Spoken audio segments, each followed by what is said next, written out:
चार्वाक दर्शन की ग्रंथ संपदा को क्यों नष्ट किया गया? चार्वाक के बारे में आपके क्या विचार हैं? वैराल्य, चार्वाक दर्शन की ग्रंथ संपदा खतरनाक थी पंडित पुरोहितों के लिए। उनकी मृत्यु थी उसमें छिपी। अपने को बचाने के लिए उसे नष्ट करना पड़ा। चार्वाक ग्रंथ संपदा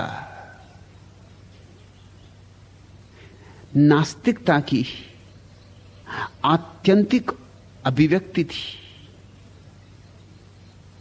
और नास्तिकता की आत्यंतिक अभिव्यक्ति को परम आस्तिक ही आलिंगन कर सकता है। छोटे मोटे झूठे मूठे आस्तिक नहीं। झूठे मोटे आस्तिक तो घबरा जाएंगे, उनके तो पैर के नीचे की जमीन खिसक जाएगी। ये झूठे आस्तिकों के ग्रंथ तुमसे कहते हैं कि अगर कोई ईश्वर के खिलाफ बोले तो कानों में अंगुली डाल लेना। कहीं ईश्वर के विपरीत कोई वचन सुनना मत। क्यों? क्योंकि तुम्हारा ईश्वर बड़ा कच्चा, तुम्हारी मान्यता बड़ी थोथी। तुम्हें डर है कि कहीं ईश्वर के विपरीत कोई कुछ बोले और मेरा संदेह न जग जाए। संदेह तो है ही तुम्हारे भीतर, कोई उकसा ना दे। लेकिन कोई उकसाए या ना उकसाए, अगर संदेह भीतर है तो भीतर है। अच्छा तो यही होगा कि कोई उकसा दे ताकि तुम्हें पता चल जाए। तुम धन्यवाद करना उसका कि उसने तुम्हारे संदेह को तुम्हारे सामने ला दिया। दुश्मन सामने हो तो शुभ, दुश्मन पीछे छिपा हो तो खतरनाक, ज्यादा खतरनाक। फिर नास्तिकता आस्तिकता की सीढ़ी है। बिना नास्तिक हुए इस दुनिया में कोई ठीक ठीक आस्तिक न कभी हुआ है न हो सकता है। यह तो नास्तिक की ही सामर्थ्य है कि एक दिन आस्तिक हो। जिसने नहीं कहने की कला ही नहीं सीखी, उसे हां कहने का राज कभी समझ में ना आएगा। जो कांटों से परिचित नहीं है, फूल से उसकी पहचान नहीं होगी। और जिसने रात नहीं देखी, सुबह का क्या स्वागत करेगा? लेकिन पंडित और पुरोहित झूठी नास्तिकता पर जी रहे हैं। उनका सारा व्यवसाय झूठी आस्तिकता पर ठहरा हुआ है। झूठी आस्तिकता से मेरा अर्थ है मानी हुई आस्तिकता। तुम्हें पता तो नहीं है, लोग कहते हैं, सुना है तो मान लिया है। मां बाप कहते हैं, परिवार कहता है, समाज कहता है, शिक्षक कहते हैं, भीड़ भाड़ कहती है, सदियों से बात कही जा रही सो मान लिया है। जो लोग कहते हैं वही तुम माने बैठे हो। तुमने स्वयं तो कुछ जाना नहीं, तुम्हारा अपना तो कोई अनुभव नहीं। मजे की बात तो यह है, तुम्हारा संदेह स्वाभाविक है और तुम्हारी श्रद्धा उधार। हर छोटा बच्चा संदेह लेके पैदा होता है।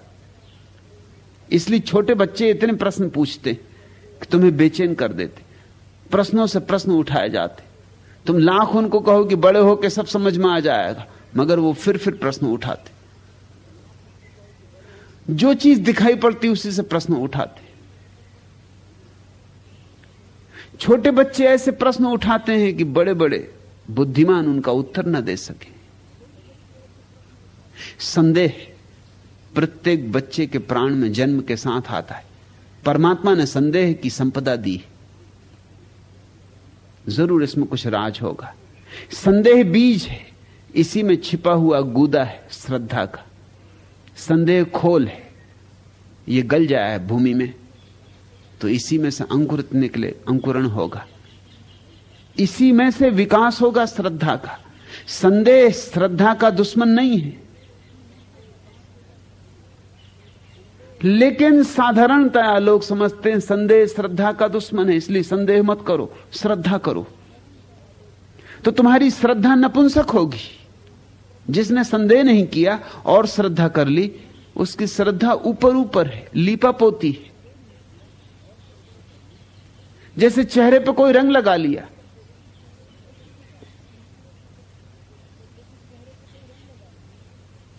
ऐसी जैसे किसी नीग्रो के ऊपर तुम सफेद पेंट कर दो तो वो गोरे हो गए, या किसी गोरे के ऊपर कालिख पोत दो, कोलतार पोत दो तो वो काले हो गए। बस ऐसी तुम्हारी श्रद्धा है, भीतर संदेह, ऊपर एक मुखौटा लगा लिया। हिंदू हो गए, मुसलमान हो गए, ईसाई हो गए, और बड़े अकड़ के चलने लगे। 5 दफा नमाज पढ़ने लगे, कि कुरान कंठस्थ कर लिया, कि गीता याद कर ली, कि दोहराने लगे गायत्री, नमोकार, हो गए तोते, और सोचने लगे कि पाली श्रद्धा। ऐसे नहीं मिलेगी श्रद्धा, ये लंगड़ी है श्रद्धा। इसमें कोई प्राण नहीं, इसमें श्वास नहीं चलती, इसमें हृदय नहीं धड़कता। श्रद्धा महंगा सौदा है, संदेह के लंबी यात्राओं से उपलब्ध होती। संदेह इतना करता है जो कि संदेह पे सब दांव पे लगा देता है, उसको श्रद्धा उपलब्ध होती। संदेह करते करते एक क्षण ऐसा आता है कि संदेह स्वयं पर ही संदेह बन जाता है। वो संदेह की पराकाष्ठा है, संदेह पर संदेह। और जब संदेह स्वयं पर संदेह बन जाता है तो आत्महत्या हो जाती। संदेह आत्मघात कर लेता, फांसी लगा लेता। और जहां संदेह तिरोहित हो जाता आत्मघात करके, अपने पर ही संदेह करके जहां संदेह मिट जाता है, वहां जो शेष रह जाता है वह निरभ्र आकाश, वह तारों से मंडित ज्योतिर्मय आकाश, वही श्रद्धा है। तुम पूछते हो वैराले, चारवाक दर्शन की ग्रंथ संपदा को क्यों नष्ट किया गया? पंडित पुरोहित न करते तो क्या करते? क्योंकि पंडित पुरोहितों का तो पूरा व्यवसाय झूठी आस्तिकता पर है। और अगर चारवाक सही है तो झूठी आस्तिकता तो खंड खंड हो जाएगी, इसकी तो जड़ें कट जाएंगी।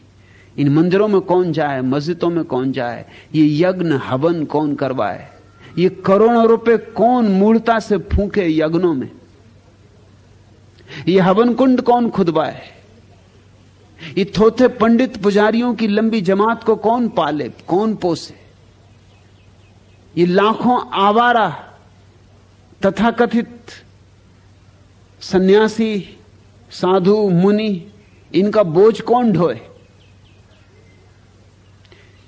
चारवाक ग्रंथ संपदा को नष्ट करके ही यह धंधा बचाया जा सकता था। हम कहते हैं कि यह देश बड़ा उदार है, इतना उदार नहीं जितना हम कहते हैं। इसकी उदारता भी बड़ी थोथी और ऊपरी, भीतर बहुत अनुदार है।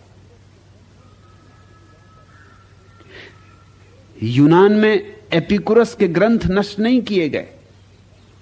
एपिकुरस यूनान का चारवाक है।